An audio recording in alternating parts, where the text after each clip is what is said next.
back in 2008, 2009, I set about developing the diagnosis, returning to the step that Gardner skipped.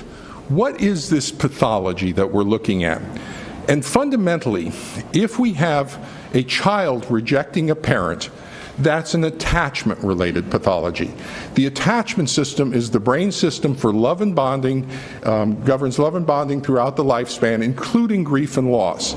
A child rejecting a parent is an attachment pathology. So from just that place to begin with, the attachment system is a predator-driven system developed over millions of years of evolution to protect children from predators. The attachment system never spontaneously dysfunctions. It only dysfunctions in response to what we call pathogenic parenting practices that are producing pathology in the child. So if I have an attachment pathology in a child rejecting a parent, that's as bizarre as a parent rejecting a child. Oh, I don't like, you're annoying about your homework, I'm going to put you in foster care. No, that never happens. That's really bizarre for a child to reject a parent, because there's a predator who's more than happy to eat the child. In fact, bad parents actually more strongly motivate the child, because a bad parent exposes a child to the predator, so the child is more strongly motivated to bond to the bad parent. That's called an insecure attachment. And so I have an attachment pathology in the child. I know it's being caused by one or the other parent. If it's by the rejected parent, then we're looking at child abuse. We're looking at some sort of physical abuse or sexual abuse or something really bad that that parent's doing that's causing that child to reject the parent. That parent is more damaging to the child than the predator would be. Or it's being caused by this allied and supposedly favored parent. And what that pathology is it has to do with, it's out of family systems therapy. It has to do with what's called a cross-generational coalition of the parent with the child against the other parent. And so they formed a coalition against the other parent. And so I know one or the other parent is causing this child's pathology. It's just a matter of determining which one. So let me talk a little bit about families right now and what's happening in the families. There are four basic models of psychology: psychoanalytic, cognitive behavioral, humanistic, existential, and family systems. Family systems therapy is the only one that deals with families. All the other are individual-based models. So when we're talking about families, we should be over in the family systems literature. And up on, I think, the third page there's a little diagram of a healthy transition of a family, post-divorce transition of a family.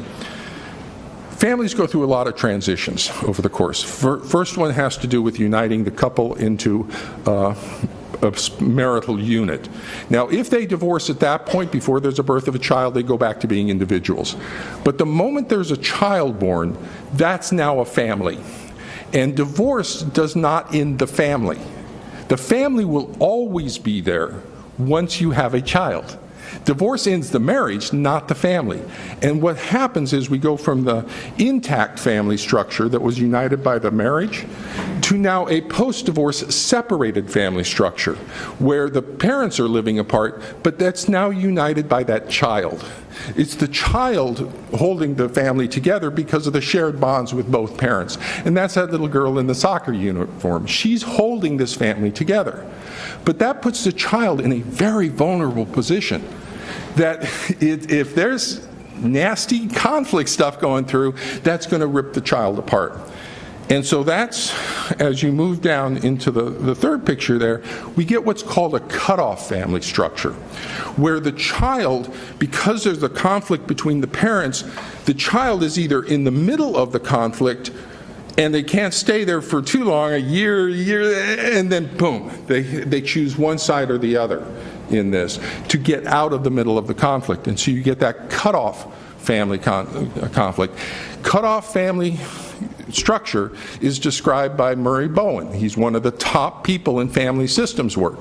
The cross-generational coalition is described by Salvador Minuchin and Jay Haley. These are top-notch experts in family system stuff. This is not new forms of pathology. We know exactly what's going on.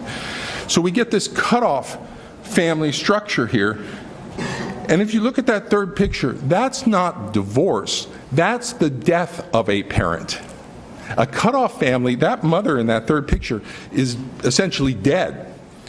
The healthy divorce is that first picture. It's a separated family structure that's united by the child and by the shared love of the child for both parents and from both parents. Another important thing to recognize in that shared love, a lot of people will say a child has the right to love both parents, and that's absolutely true. The child has the right to love both parents. In addition, the child has the right to receive the love of both parents. That's incredibly important for child development, to get the love of both parents.